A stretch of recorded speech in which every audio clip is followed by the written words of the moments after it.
Hi, I'm Nell Fisher. And I'm Jake Connolly. If you're going to walk into Scoops Ahoy right now, what ice cream would you order? Mango sorbet. I'd order anything that contains cookie dough. What is the coolest part about being on Stranger Things? I think it's the amazing clockwork that goes on. It's like a very well-oiled machine. Everybody makes this series happen, and I love it. I love it. I love all the people. I just love hanging out whenever I'm just in the or in a like the camera crew and the sound crew have been very friendly, and I've loved always having conversations about plant life. What's the experience been like? It's been absolutely wonderful. Everybody's been so nice and welcoming, and it's been a great experience overall. It's a lovely experience. Everyone's so welcoming, trying their best to make you feel at ease. It's an honor to be able to work with all the amazing cast and crew. That's all for tonight, folks. Back to you, Nell. Thank you so much, and we will be back soon. What are your thoughts on these microphones? I love them. They're like tiny little truffle trees from the Lorax books. I feel like I'm doing parkour. It's crazy to be back. That was so fun! Well, this is like our 11's obstacle course of her preparing to take down Henry. 1 foot. Okay. 1 foot. Ah! Where is the pumpkin?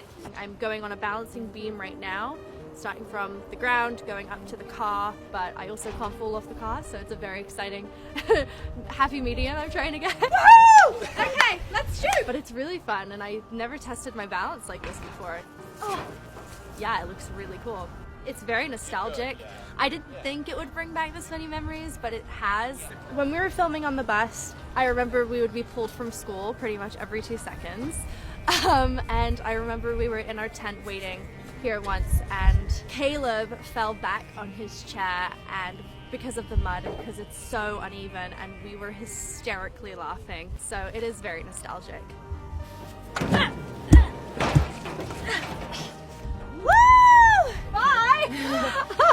Stranger Things is definitely setting up Vecna's redemption arc, and the key to him being redeemed is inside that cave that he's afraid of. I know, kind of a crazy thing to think about, especially when he's just killing so many people and snatching up kids, but it looks like Vecna is a victim himself of the Mind Flayer, and having seen the Stranger Things Broadway show myself, the connection Vecna, or I should say Henry Creel, has to that cave is because that's where he originally got transported to Dimension X when he was a child, the thing that led to him having superpowers and getting infected by the Mind Flayer the same way Will was infected and controlled in season 2. But I don't think that's actually why he's afraid of the cave, because of that memory. I think the cave is actually the way for Henry to escape the Mind Flayer's control. In the same way Max has a portal and entry out of Vecna's mind, if you look at the telescope Henry Creel had as a kid, it has the same shape as the cave Max is currently hiding in, and so I think Vecna is too afraid to go in there because it will give a chance for Henry Creel to get out. In the next couple episodes, it looks like we'll explore Henry Creel's backstory and how he went to high school with a young Hopper, a young Joyce, and they all were in a play together, Oklahoma, and it'll reveal to us that Henry Creel was just a nerdy little boy who ended up getting possessed by the Mind Flayer. Essentially, he's a version of what would have happened to Will if his friends never saved him. Are y'all ready to see Vecna get redeemed?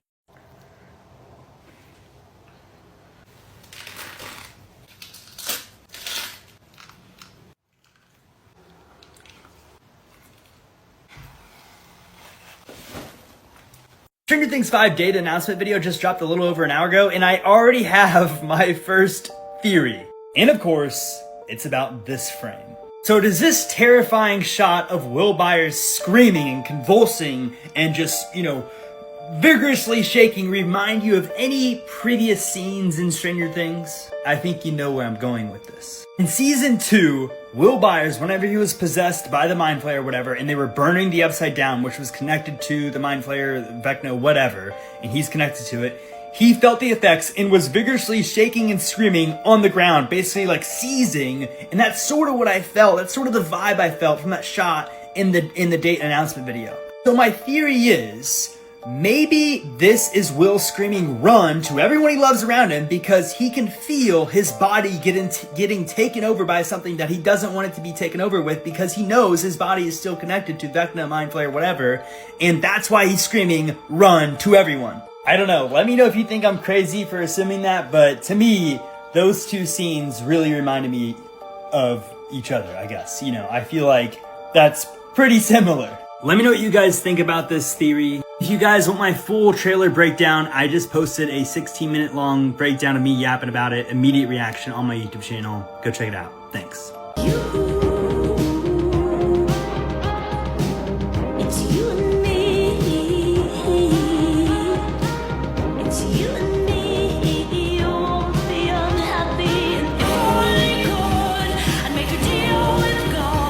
Why has no one talked about this in the new season of Stranger Things?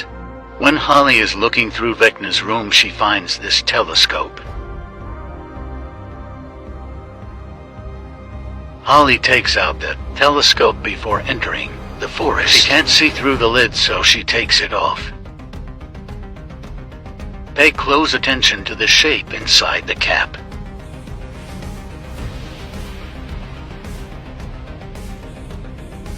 When Holly and Max meet in the woods, Max takes her to her cave hideout. Look at the rock opening that Max shows Holly. Look familiar? It's the exact same shape as Vecna's telescope.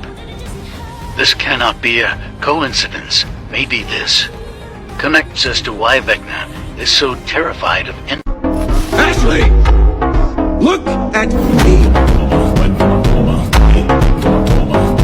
So the creators of Stranger Things just revealed exactly how the new powers and abilities at the end of episode 4 work, and it's a little different than you think. So obviously spoilers, you haven't seen Stranger Things 5, but by the end of volume 1, it gets revealed Will Byers now has powers exactly like Vecna. His nose at one point even bleeds the same way Eleven does. This might lead some people to believe that his powers are almost similar to Eleven, but the Duffer Brothers said no. This is how Will's powers work. One, they only work on things connected to the hive mind. So while Eleven can lift up a pencil, a piece of paper, her friends, Will can only control things that are connected to the hive mind. So a Demogorgon, a vine, maybe even Vecna himself, since he's connected to the hive mind, but he can't pick up a random object, go inside the mind of somebody else unless they're already in the hive mind. So technically Will could probably contact Holly and Max since they're in Vecna's head. Also, his powers only work when he is near the hive mind. If Will gets too far from Vecna or any other Demogorgons, his powers won't work. So if Will were to leave Hawkins, he's just a regular dude again. But that's why when Will uses his powers, it looks exactly like Vecna, because he's essentially hijacking his ability, but it does have a lot of limits to it, and I think that's actually kind of cool. How do you guys feel about this?